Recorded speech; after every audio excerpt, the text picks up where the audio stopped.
Hello, my name's Warwick Francis. I'm going to make a no-nonsense dead bait trace. Pretty much most people know how to tie traces, not everyone but most people. The reason I'm doing it is I looked on the internet and there's all sorts of weird and wonderful ways of doing this, and people seem to overcomplicate it. Doesn't need to cost an earth.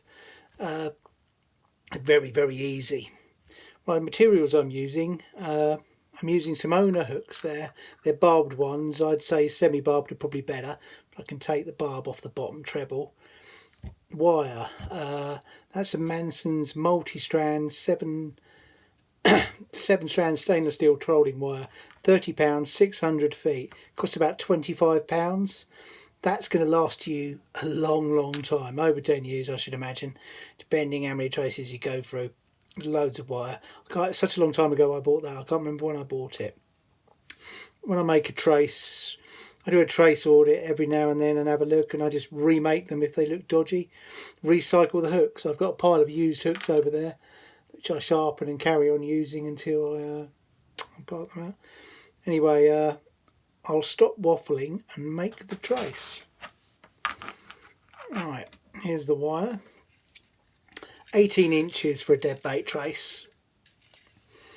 I'd say is about right, but it doesn't. I mean, I use up traces basically on all rigs now, so you could use shorter if you wanted. Crimps I'm using, these are Drenham crimps. Well, they're probably not actually, because I purchased a load of cheaper ones on eBay. I crimp. Some people twist. Twisting doesn't really work for me. I find this quicker. I've never had a crimp go. Right, I'll just go. There's two types of sizes of crimp in there. Now, on the larger ones I go through twice, the smaller ones I go through once. Now this one, I'm not sure, but I'm pretty sure I can go through twice on that.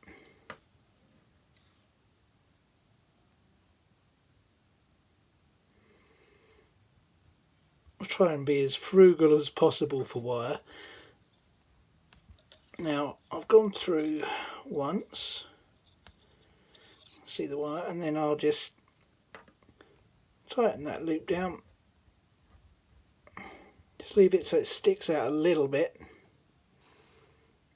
Pull that down. I like a little bit of articulation there. It doesn't do any harm.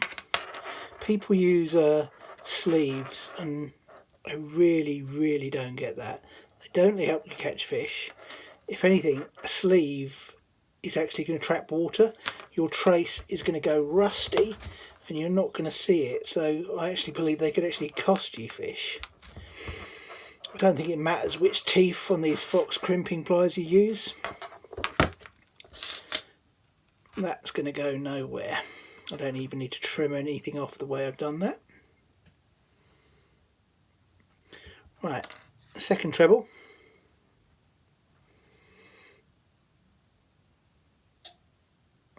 Straightforward, knotless knot. Now the gap you have between the hooks is personal preference, depends on the size of your bait. I would use around about that for the dead baits I'm using. I used to use bigger dead baits, but I missed too many fish. Knotless knot, I just go round 3 times.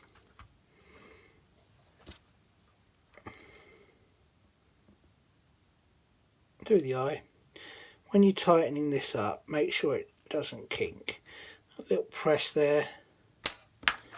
There you go.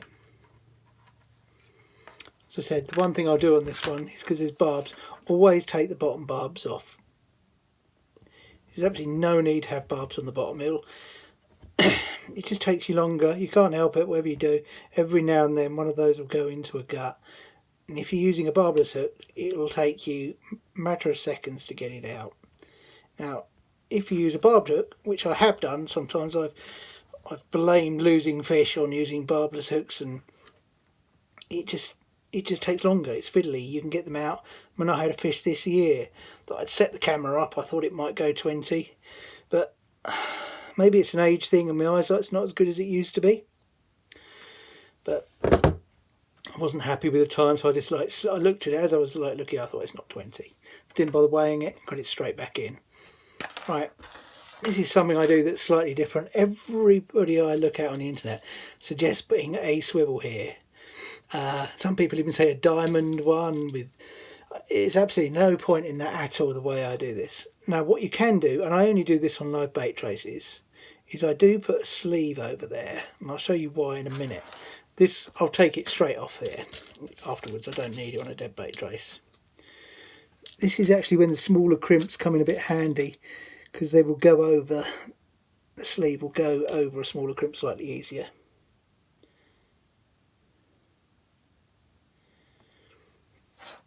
Same thing again. If you can go through twice, go through twice. If you can't go through twice, it's probably the right size and you don't need to. So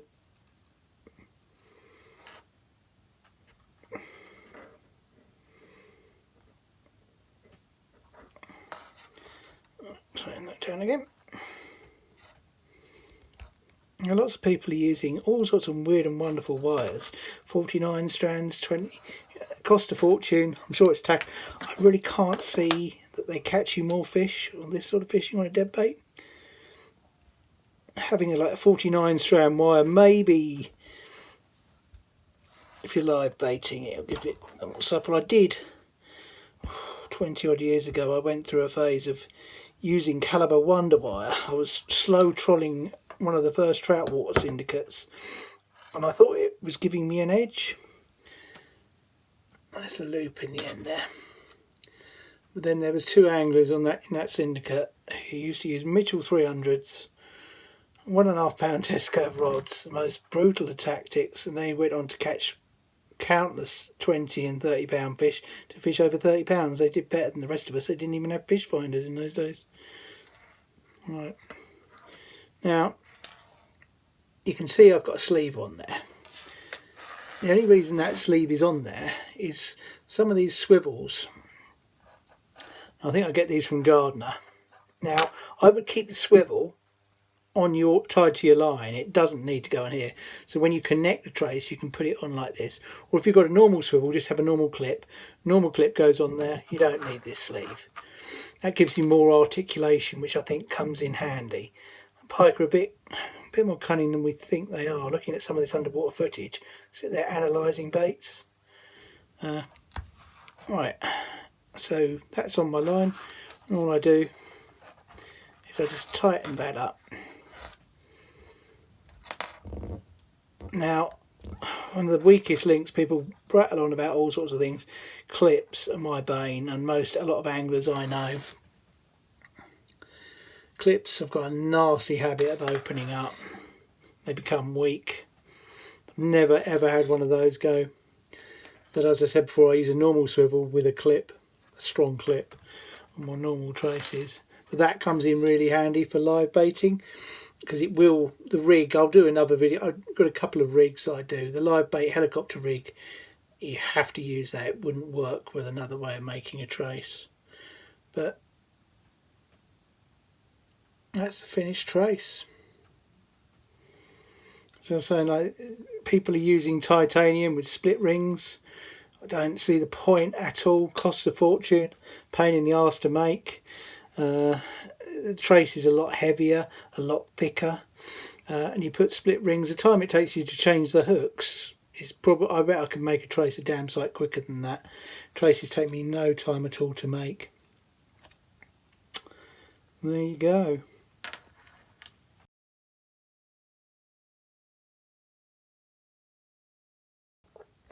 Once the trace is made, I store it on a bit of wadding like that, secured in place with a map pin purchased from the pound shop. I'm sure there's some very expensive wallets for bait storage, but I've got a little box where two of these, one thin, one small, fits in my tackle box really well. The thin one I put my live bait traces, the thick one I put dead bait traces. It's worked for me for years. Regarding any of the bits and pieces I've used, the wire, I'll try and put a link in the description, the Manson's trolling wire. I swear by this stuff. Veals of Bristol. I'm pretty sure it's £25. I'm sure it's £15 the first time. I'm sure I paid £15 for that, and that shows how long ago I bought it. yeah, 30 or 40 pound. Any other items I use in any of the bits and pieces I'm putting together, you can be purchased from Eddie Turner's online tackle shop. Now that bloke has walked the walk. He's a bit of a god, and what he sells has been well and truly tested. He doesn't sell rubbish.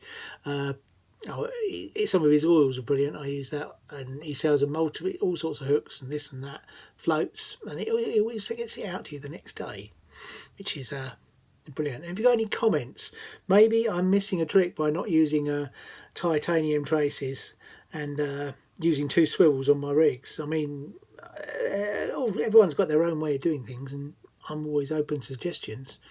Anyway, hope you enjoyed it. I am planning on making a couple more videos. Do subscribe. All right, cheers.